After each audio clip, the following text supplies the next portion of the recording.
Muy buenos días a todos y agradecer a la FAES que me haya invitado a compartir mesa con compañeros de tan altísimo nivel. La FAES fue mi casa durante muchos años, fui patrono y, por tanto, agradezco también especialmente a Ignacio Astarloa, con quien he trabajado muchísimos años, de quien he aprendido también mucho y además siempre es una satisfacción estar con él porque es una de las mejores cabezas y de los mejores oradores que cuenta el Parlamento de España. Por tanto, muchas gracias por invitarme y gracias también a la presentación de José María Castellà.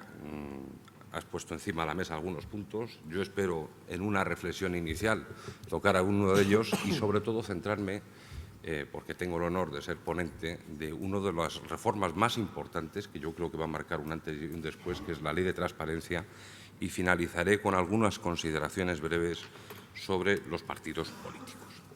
Y comienzo con una reflexión que yo creo que ha estado en la mente y en los paneles de todo este campus del año 2013 de FAES. Y es que, evidentemente, estamos viviendo momentos muy difíciles y muy intensos desde el punto de vista económico. Pero también estamos viviendo momentos muy difíciles desde el punto de vista político. La crisis económica, por la gravedad y su duración, que han castigado de manera implacable durante estos años a las familias españolas, ha generado en paralelo un clima de desafección y distanciamiento de los ciudadanos de la política al que también tenemos que dar respuesta. Yo no sé si es antes o después, pero es cierto que esos momentos de distanciamiento suelen coincidir con momentos de crisis económica. De hecho, no es un fenómeno nuevo. En las encuestas del CIS del año 1995, el segundo motivo de preocupación de los ciudadanos también era la política y, por cierto, también el fenómeno de la corrupción. Pero hay una diferencia de lo que fue el año 1995 a lo que hemos vivido a lo largo de los últimos meses. Y es que, a diferencia de entonces, ahora ha habido quienes, desde la radicalidad y bajo la excusa de lograr una mayor participación, han querido aprovechar esa comprensible desazón ciudadana para intentar desacreditar las instituciones democráticas e incluso deslegitimar nuestro sistema de democracia representativa. Y eso no es una cuestión menor, porque hemos visto que una minoría incrustada en esos movimientos sociales lo que realmente tenían como objetivo era que la impugnación del sistema democrático fuera ganando simpatías entre la población y que incluso la transgresión de la ley pudiera llegar a ser considerada como una conducta socialmente aceptable. Y ese mensaje, desde el punto de vista de los que queremos en la democracia, es un mensaje muy peligroso, ante el que no podemos permanecer impasibles porque ataca los cimientos mismos de nuestro sistema democrático. Porque participar en política no da derecho a sustituirla. Porque la democracia nace con la libertad, pero vive con la ley. Y porque la democracia representativa, con sus imperfecciones, es el mejor sistema de control y legitimación del poder. Y porque, al final, como reconoció el propio Sartre, que fue, como recuerdan, el ideólogo del Mayo francés, se corre el peligro de confundir el desencanto con la verdad. Y la verdad es que el sistema democrático no está en crisis. La democracia es inocente. Algunas políticas del pasado que nos han llegado a vivir esta situación, esas no lo son. A nosotros nos está correspondiendo arreglar lo que otros han estropeado, corrigiendo los desequilibrios de nuestra economía para que España vuelva a ser el país de las oportunidades que los españoles merecen. Pero también debemos hacer frente a lo que antes José María hablaba de la crisis política y debemos adoptar medidas que fortalezcan nuestras instituciones y nuestra democracia. Es cierto que estamos viviendo momentos de cambio, todo el mundo lo sabe, pero nosotros no tenemos que tener miedo al cambio. Es más, como fue el gobierno de José María Aznar, el gobierno de Mariano Rajoy es un gobierno de cambio. Los dos fueron gobiernos de cambio. Y la democracia tampoco tiene que tener miedo al cambio, porque la democracia es una tarea permanente.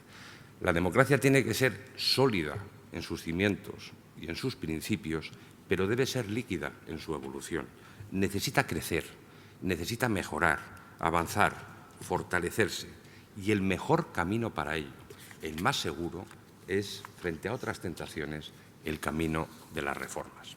Es evidente que la era digital está cambiando nuestra forma de vida, que las nuevas tecnologías de la comunicación están cambiando nuestra forma de relacionarnos, pudiendo hacerlo ahora de una forma mucho más directa y, sobre todo, de una manera mucho más inmediata.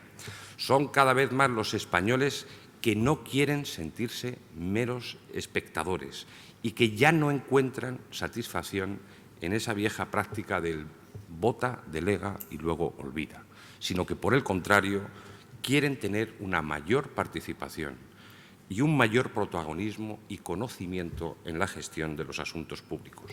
Quizá parte de ese distanciamiento y de esa desafección a la que antes te referías, José María, pueda traer causa precisamente de esa falta de información, por lo que tenemos que dar una respuesta positiva a esa demanda.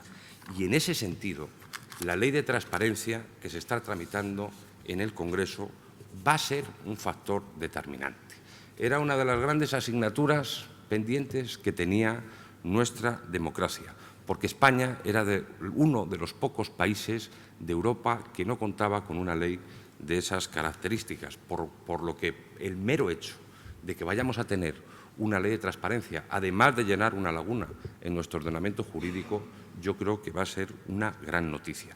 Si antes decía que esta legislatura, además de estar marcada por una intensa agenda reformista, lo que estábamos buscando y lo que se estaba produciendo era un gigantesco saneamiento, operación de saneamiento de nuestro sistema económico y financiero, la Ley de Transparencia es una de las medidas más importantes de regeneración democrática y que, sin duda, va a traer como consecuencia una mejora de la confianza de los ciudadanos en sus gobernantes y en las instituciones.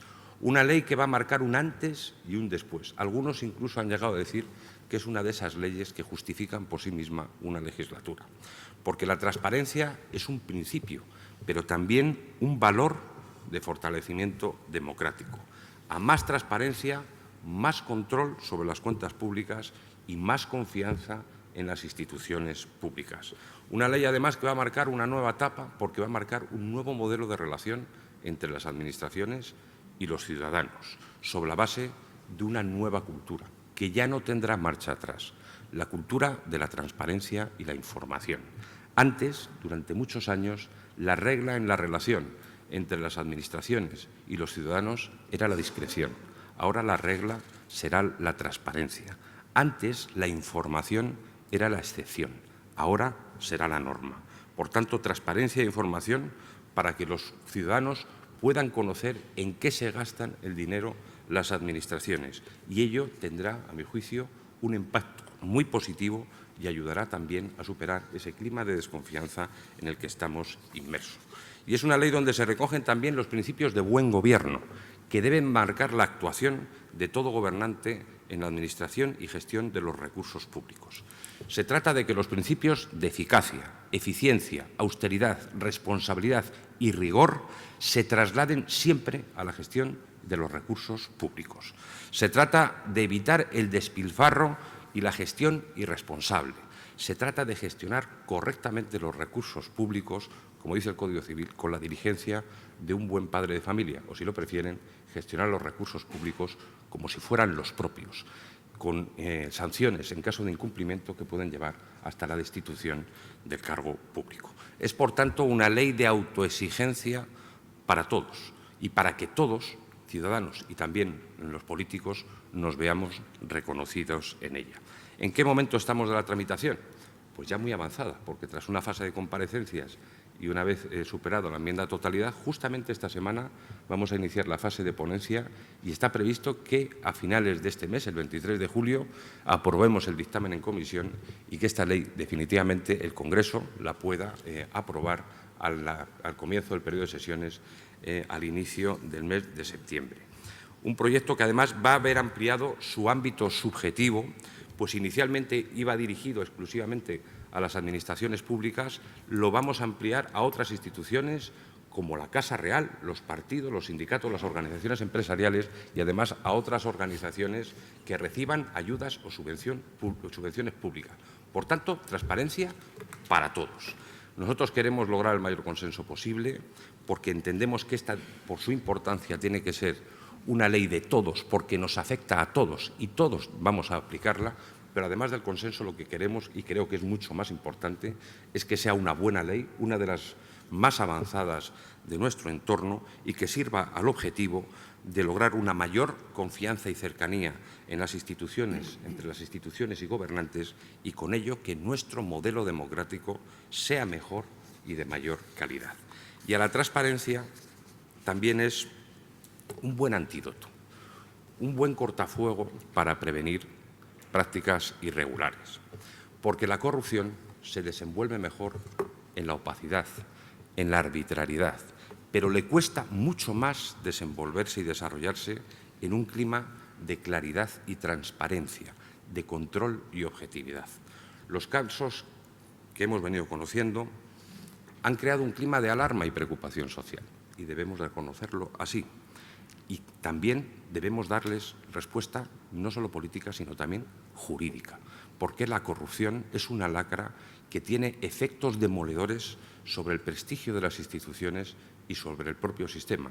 Y lo vimos lamentablemente en la encuesta del CIS, el barómetro del CIS, que conocimos en el día de ayer.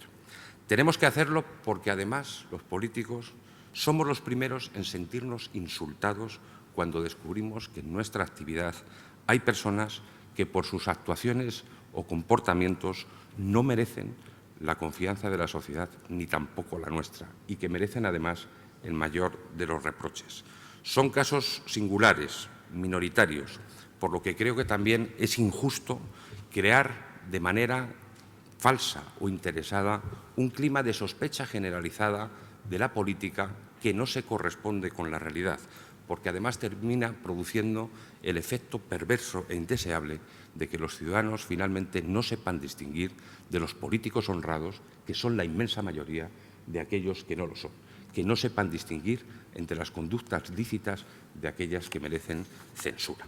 Pero lo que sí deben de saber los ciudadanos es que, frente a ese detestable fenómeno, contamos con un doble aval.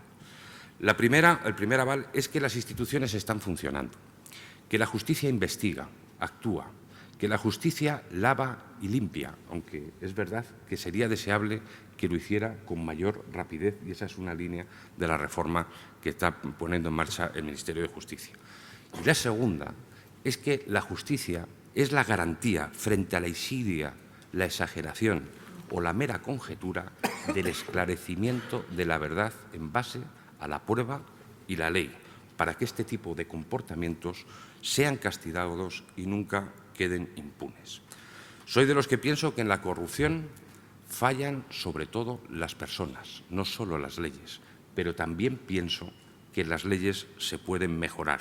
Y es lo que vamos a hacer en esta legislatura para conseguir que esta legislatura no solo sea la de la recuperación económica, sino que sea también la de la regeneración democrática. Frente a la corrupción, más prevención, más controles y más castigo.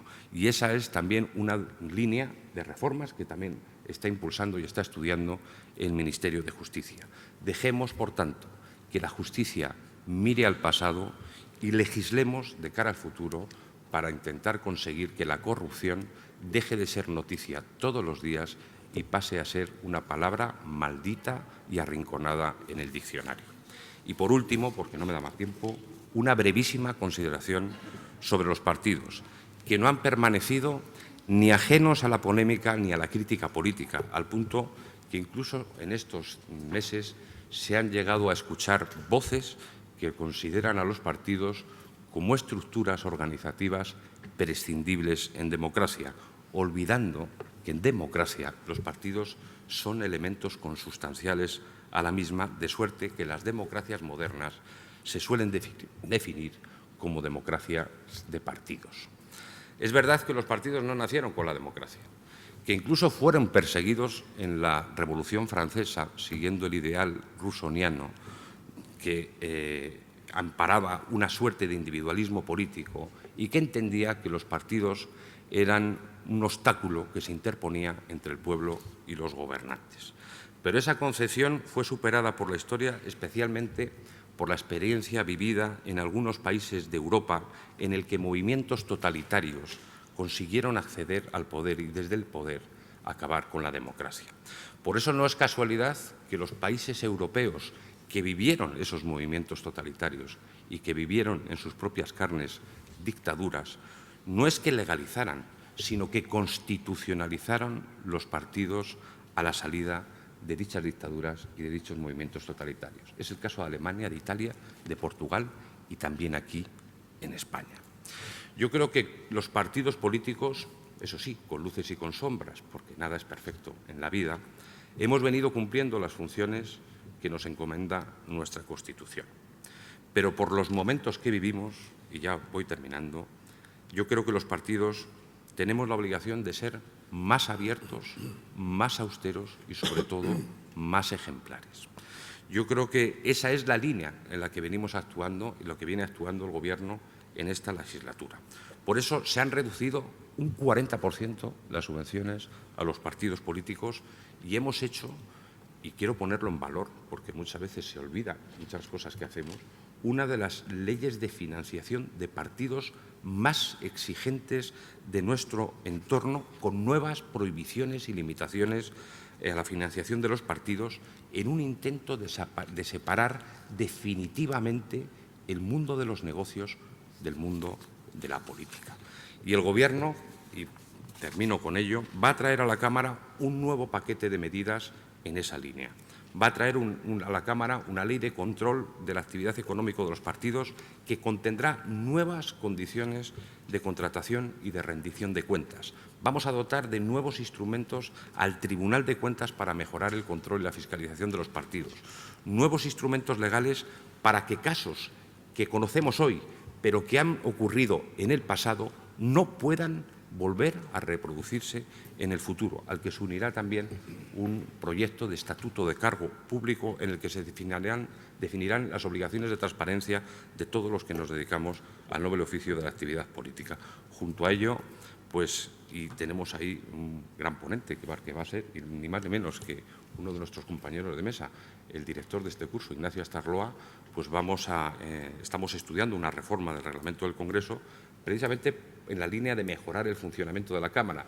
Ya se ha puesto en marcha la Oficina Presupuestaria del Congreso y nosotros, y os lo digo, pretendemos incorporar en el propio reglamento una regulación de los llamados lobbies en grupo de interés. En definitiva, yo creo que son medidas en la línea de profundizar en la democracia, de fortalecer las instituciones. Creo que estamos respondiendo a una demanda social y, además, en la dirección correcta, sobre la base de dos nuevos principios que deben de imperar en la actuación política: la transparencia y la ejemplaridad. Y espero que estas medidas sirvan para atenuar o incluso llegar a superar ese clima de desafección existente y lograr una mayor confianza y cercanía en los ciudadanos, porque, como les decía antes, esta legislatura no debe ser solo la de la recuperación económica, tiene que ser también la de la regeneración democrática.